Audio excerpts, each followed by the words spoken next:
This is Laugh or Death, hosted by keynote speaker Paul Ozenkup. I carefully unroll my yoga mat, and I am feeling healthy.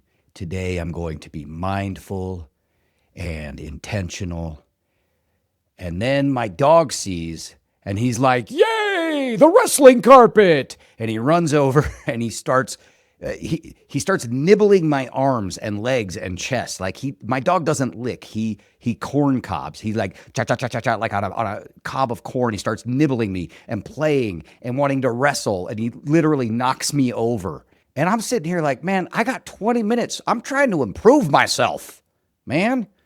Like just give me some time. So I try to get him to go sit in the corner. Like, you wait, you lay down. And he keeps coming back like, this is so exciting. All right, yeah.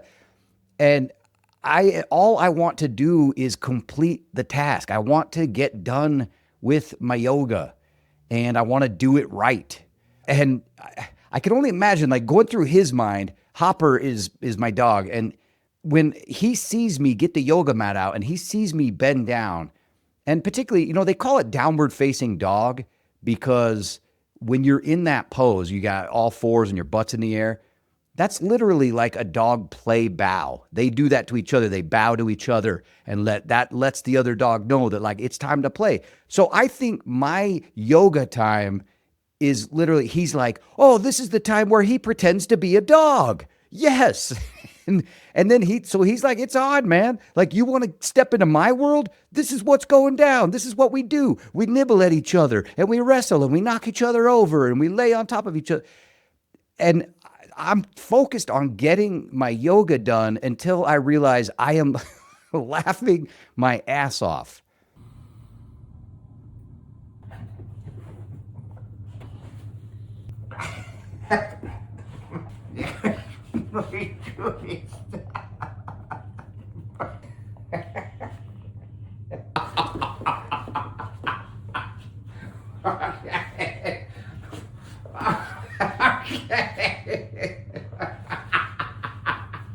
You can't just do that.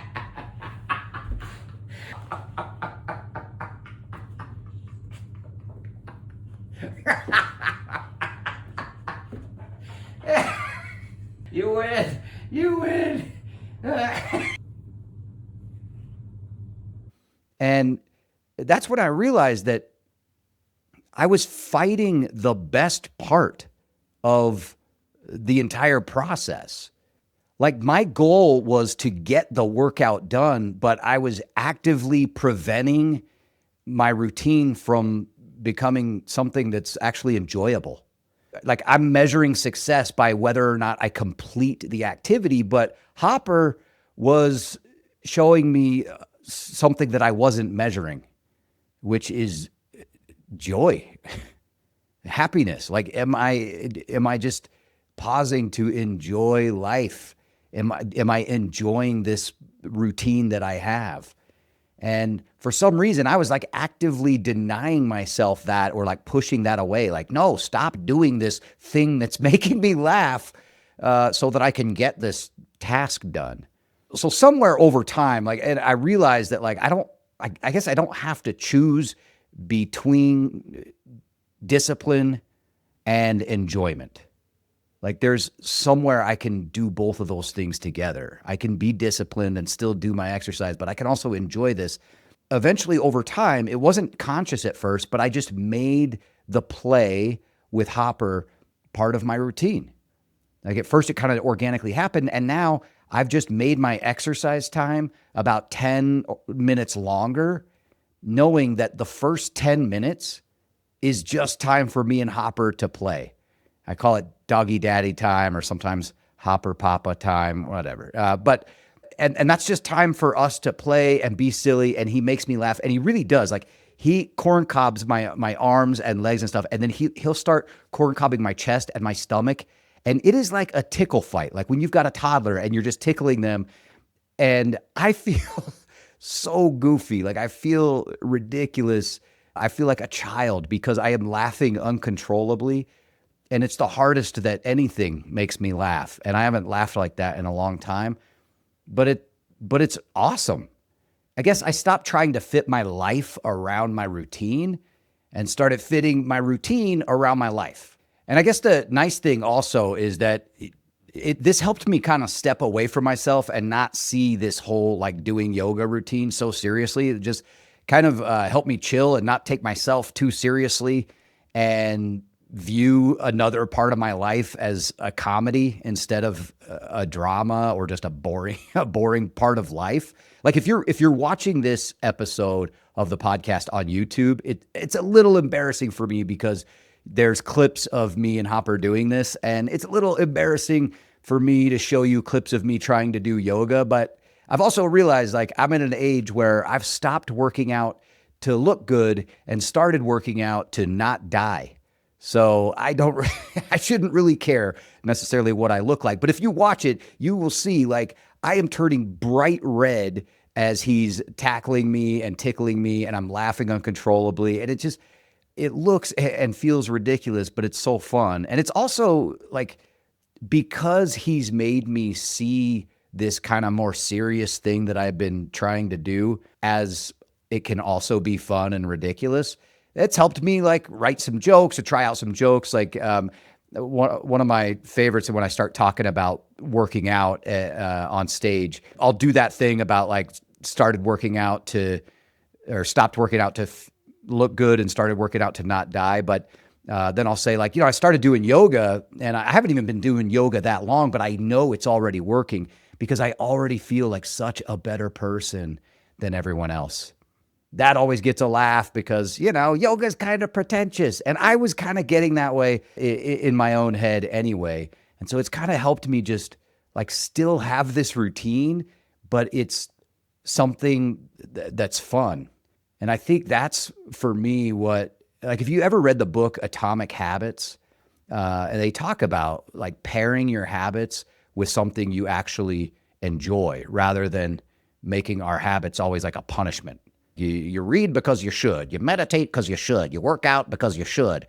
And that's great and everything. It takes a lot of discipline, and it's also just like kind of a sad way to live life. And so trying to pair our habits with something that makes them actually enjoyable. Like I can't wait to do yoga now because I know I get that like special time with my dog. And honestly, I won't remember 20, 30 years from now the various yoga routines that I did. But I'll always remember the time that I have laughing with Hopper, and those will probably be some of my fondest memories of my life with him. And so it's like, what if all of our habits, we could just deliberately try to, and I'm going to try to do more of this. I really need to like attach something pleasurable to it. So, letting yourself listen to your favorite podcast while you are working out or doing chores. Hopefully your favorite podcast is Laugh or Death with Paul Ozenkup. But whatever it is, or, listening to music while you're doing those things, or I don't know, or if you need to stretch or do yoga and there's a TV show you want to binge, doing it during that, like pairing your favorite things with things that maybe you don't always do. It just seems to me to be an easier way to do hard stuff. Like instead of like, oh, I'm supposed to walk more, and so I need to go on a walk, like pairing that with like, hey, we're going to walk to go get a coffee today instead of drive, or like I'm going to make it a find something interesting walk, or whatever would make you more apt to do it. I don't know. I'm kind of rambling, but I'm sure you get where I'm going with this. It has made doing yoga so much more accessible and just more fun to me, and just more effective in general. Makes my habit more effective and makes me want to repeat it more when I've got something I enjoy attached to it. Like something that I'm guilty of that also drives me crazy in society, but I am susceptible to it as much as anyone else, is we are trying to optimize every minute of our lives as best we can. Like it's a spreadsheet, it's like, did I meditate for the right number of minutes? Did I get enough steps? Did I optimize my morning routine? Did I do this as efficiently as I possibly could? And it's until, we're doing this. And then all of a sudden it's like your dog is like, how about we just wrestle on the carpet instead? And there are these moments that are like these aha moments of life that you realize, yeah, I don't have to optimize every minute. And that maybe if I stop and realize the moments of life that are happening, those are the real moments that I should give a shit about. And positive psychology research bears that out too. Like, we know that if being able to learn how to savor moments of joy in our day increases our well-being and happiness so much. It gives us a great boost of overall well-being. And so I think we spend so much time just trying to optimize the hell out of life that we optimize the joy out of it. When we are so programmed, like robotic, of this task to this task to this task. And I look back at my days and go, gosh, I just wasn't productive enough today. But I never look back and go, did I have fun? Did I enjoy today? Like, what were the moments I loved about today? And I think that's like the real goal of life for me. So I don't know. And also just, I guess, leaning into just being weird. Like, I feel so stupid sharing this video of me and my dog. Like, this is like a private moment that I've been doing now for several months. And I don't know, man, but I wouldn't have even realized that this is what I was doing or whatever if I didn't just like let go and let myself be weird. Like, I'm a grown man. I'm nearly 50 years old. And I am laughing like a little child and having a tickle party with my dog, and I'm letting him tickle me. Like, I could stop him if I wanted to, but I'm letting him like tickle me, and I'm laughing my ass off. And I'm not sitting there having like mindful canine interaction. I'm playing tickle fight with my dog on a yoga mat, and it's freaking awesome. So I think there's also something to be said about just letting ourselves be weird and be more childlike or silly, whatever word you want to say. Because for that 10 minutes, for me, I am no longer a professional speaker or, a productive adult.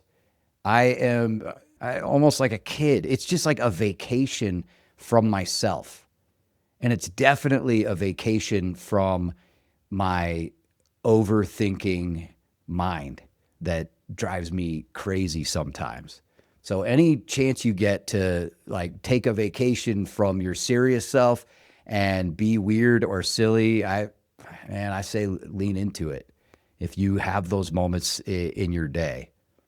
And I also think that 10 minutes is nice and helpful. Like, because I don't just think like, oh, I'll play with Hopper whenever, or, I'll find time to play with him, because our lives are so busy. Like,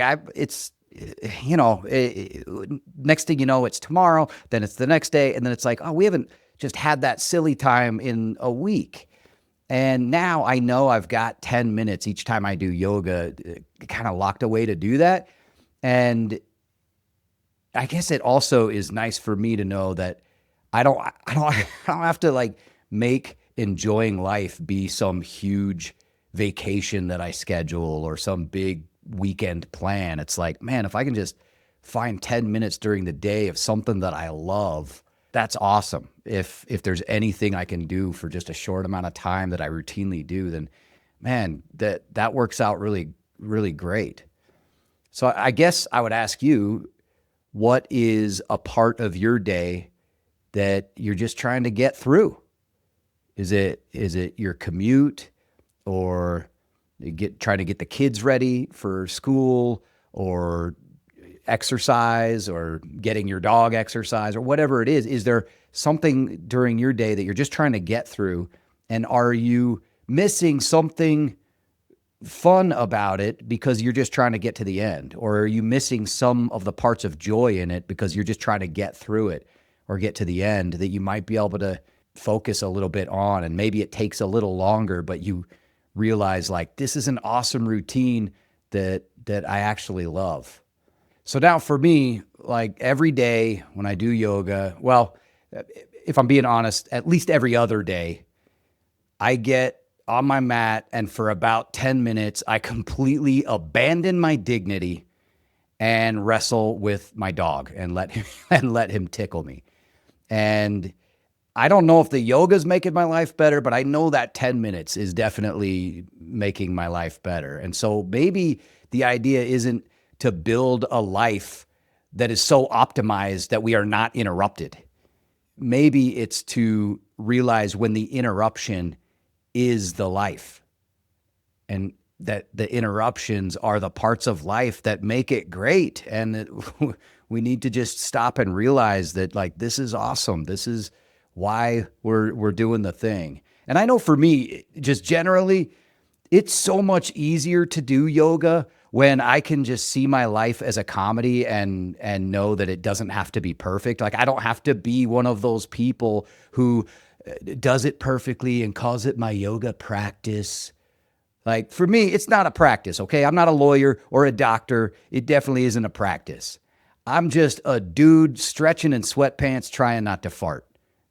So with that, if you enjoyed this episode, please like, follow, subscribe wherever you're listening or watching. Send it to a friend. As always, thank you so much for tuning in to Laugh or Death. Until next time. You've been listening to Laugh or Death with Paul Ozenkup. If you're planning a conference or event and want something smart, meaningful, and actually funny, book Paul to speak. To learn more or to get a copy of his book, The Humor Habit, visit laughordeath.com.